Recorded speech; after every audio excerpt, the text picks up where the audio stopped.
रीना दुबे जी, अभिषेक दुबे जी। जय श्री हरिवंश। पूज्य महाराज जी, आपके चरणों में कोटि कोटि प्रणाम।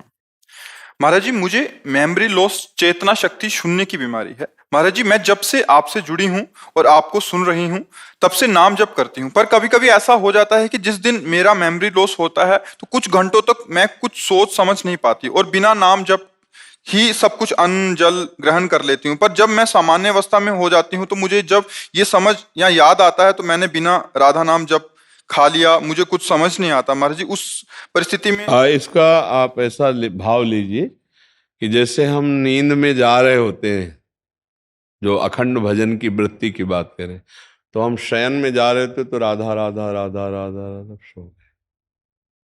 अब जब जगे तो जो हम सोने के समय रट रहे थे वही जगने के समय चेतना जागृत होते ही निकल पड़ा, राधा राधा राधा। वैसे हर एक आदमी अनुभव कर सकता है। ऐसे ही हमने मूर्छा के समय भी देखा, जब हमारे डायलिसिस के लिए ऑपरेशन हुआ, ये उदर वाला, फिर छाती का यहाँ ऑपरेशन, फिर हाथ का, तो यहाँ वाले में हमें बेहोश किया गया। तो हमें जब बेहोश करने को था तो हमने उनसे कहा था कि आप बेहोश करने के कुछ मिनट पहले हमें सूचित कर दीजिए कि मैं आपको बेहोश कर रहा हूँ। तो उन्होंने बताया कि बाबा अब हम इंजेक्शन लगाने वाले हैं। तो हम, जो हमारा चिंतन था, मानो मृत्यु का समय, हम ऐसे गाढ़ चिंतन किया। तो जो हम पद शुरू किए थे, तो जब हमारी मूर्छा भंग हुई तो अगली लाइन वही चल रही थी।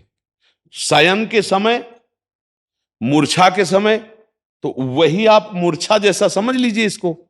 तो जिस समय आप राधा राधा चेतना में बोलकर आपकी चेतना शक्ति, स्मृति शक्ति लुप्त हुई, फिर जब जागृत हुई तो फिर राधा राधा आप बोल रहे हैं कि मुझे ग्लानि होती है, तो वो पूरा समय आपका भजन ही माना जाएगा।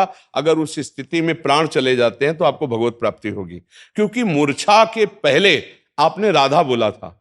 मूर्छा अवस्था में आप असमर्थ हैं, ना सत बोल सकते ना असत, ना सत्क्रिया ना असत क्रिया। तो अब आपका राधा ही माना जाएगा वो प्रारंभ का, और उसी से भगवत प्राप्ति हो जाती है।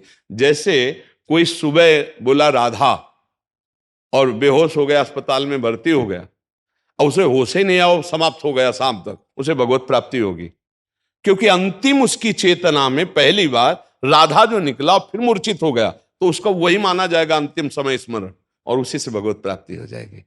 आप समझ पा रहे जी।